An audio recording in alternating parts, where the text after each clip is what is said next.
O senhor começou o programa falando que está preocupado com a democracia brasileira. Disse algumas vezes aqui, usou esse termo sistema, né? Termo muito usado ali no filme do José Padilha, do Tropa de Elite, né? E eu queria te perguntar o seguinte: nas eleições de 2022, o senhor apoiou o Jair Bolsonaro de uma forma muito clara no segundo turno. O Jair Bolsonaro, que é um político de extrema-direita, que defende ditaduras, abertamente a ditadura brasileira, defende torturadores, atacou jornalistas durante a gestão dele, principalmente jornalistas mulheres, né? Aparelhou órgãos de controle, inclusive o Ministério Público, no qual o senhor trabalhava, acabando inclusive com a Lava Jato. Eu queria entender do senhor o seguinte: aquele outro sistema, o sistema bolsonarista, era ok? Conrado, a opção no segundo turno era entre Lula e Bolsonaro.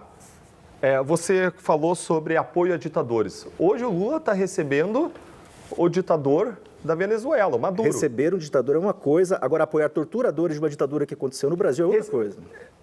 Venezuela, a ONU apontou que 122 pessoas, pelo menos desde 2014, foram torturadas, foram objeto de violência sexual ou de tratamentos cruéis. 122 esse ponto, pessoas. Deputado, pacífico. isso vale para a Arábia Saudita também, vale para qualquer coisa. A gente está falando da ditadura do Brasil, onde morreram pessoas. A Arábia Saudita, mas eu desconheço alguma recepção celebrosa, como aconteceu, uma celebração hoje de recepção de Maduro. Mas teve presidente joia, né? falando, Teve joia. O presidente falando que o que existe sobre ditadura lá na Venezuela seria narrativas. Mas o Lula foi contra uma moção de repúdio aos crimes que estão acontecendo na Nicarágua, inclusive com prisão de uma série de padres, com a cassação de direitos políticos e bloqueio do patrimônio de opositores políticos. Lula atacou jornalistas ao longo de toda a história. Atacou não só a Globo. Em 2017 ele falou que ia prender jornalistas. Ele falou: olha, estão me falando há anos aqui que eu vou ser preso há 2 anos. E daqui a pouco eu vou prender vocês se eu não for preso, porque Deputado, vocês estão fazendo não há precedente em termos de ataque a jornalistas em relação ao governo Bolsonaro. Ainda que Lula o senhor falou. pense tudo isso, Não, mas eu estou fazendo. tá okay? A questão aqui era da opção do segundo turno, é isso que você está me trazendo. Mas Lula apoiou a regulamentação da mídia, pelo menos por 9 vezes, e trouxeram agora um projeto contra fake news, que significava a intromissão do Estado na liberdade de fala nas redes sociais, por uma série de brechas na lei. Mas eles propuseram o Ministério da Verdade, criado supostamente contra fake news enquanto eles faziam as deles, uma coisa absurda de existir numa democracia, mas Lula, ele chefiou os maiores escândalos de corrupção da face da terra. Quando você olha a Freedom House, que trata de critérios para você separar democracias e ditaduras, eles colocam 2 critérios centrais. Uma é a alternância do voto. O segundo critério central é a liberdade de expressão. Quanto à liberdade de expressão, você tem o Lula buscando um projeto de lei das fake news, buscando vingança, colocando o Ministério da Verdade, mudando lei de estatais para injetar uma dinheirama, bilhões na mídia. Você tem o Lula falando 9 vezes em regulação de imprensa. Você tem o Lula compactuando com ofensa a liberdades individuais, ainda que proferidas por tribunais, inclusive com a cassação de adversário político contra quem ele pediu vingança. E, como eu disse antes, num sistema em que as pessoas almejam cargos superiores, muitas pessoas vão dançar a música que o presidente da República vai tocar.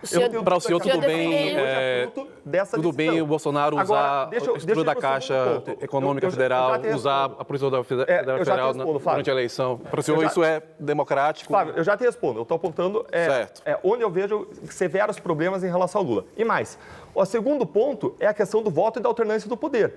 Você tem um governo Lula com uma visão de que você pode ultrapassar regras, não só regras de censura, mas regras criminais, de corrupção para você perpetuar um poder. O que aconteceu no Mensalão e depois na Lava Jato foi a maior fraude comprovada da democracia na história, porque a maior parte do dinheiro do PT não era investido no bolso deles, embora uma parte fosse no bolso, como a gente comprovou em relação a José Dirceu, Palocci, Vacari, Lula, comprovou em relação à grande maioria deles, comprovou que o dinheiro ia para o bolso, mas a maior parte ia para a campanha eleitoral. Existem várias pesquisas pesquisas acadêmicas que mostram que o número de votos tem uma correlação forte com o dinheiro investido em campanha. Então, o que é isso, se não irrigar bilhões de reais de eleições? O que é isso, se não fraude a eleição?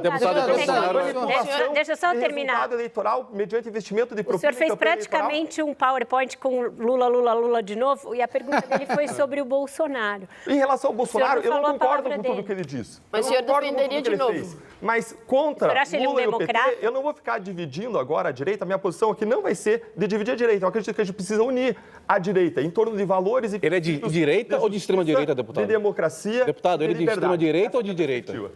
Porque, assim, ele tem declarações misóginas, como o Conrado falou, declarações racistas.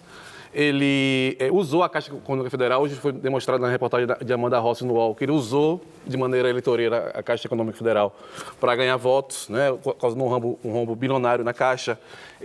No dia do segundo turno, a Polícia Rodoviária Federal foi usada numa estrutura para impedir votos de nordestinos, né, com operações, né, atípicas. E teve 8 de janeiro. Então, o senhor acha, primeiro, que ele é honesto, ele é uma pessoa democrática, então ele é uma pessoa melhor do que Lula?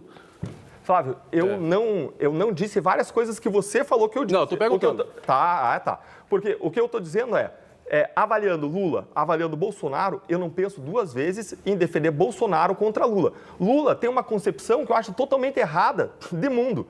Lula traz uma imagem de um Estado totalizador, um Estado que entra nas liberdades individuais, quando quer, por exemplo, substituir um Uber por correio, entra na liberdade econômica, quando quer censurar redes sociais, controlar redes sociais, tem uma concepção, ao meu ver, absolutamente equivocada do indivíduo, quando tem uma política de vitimização do criminoso, de bandidolatria, que indulta 80% da pena dos corruptos, que indultava 1 a 2 terços da pena de homicidas, de pessoas que praticaram roubos, fez isso ao longo dos seus governos, assim como faz essa política de vitimização da pessoa, ele quebra a ideia da agência do indivíduo. Eu acredito que a gente tem que reforçar o papel de agência, de livre-arbítrio da pessoa, e da pessoa ter o poder de escrever a sua história, se a gente quer que as pessoas cresçam, se transformem, amadureçam, evoluam. E tem um terceiro problema, que é um problema grave moral. É um problema de uma visão de mundo que justifica fins pelos meios, a ponto de apoiar ditaduras porque implantam governos de esquerda. Você continua Peraí, Flávio, só rodar, senão a gente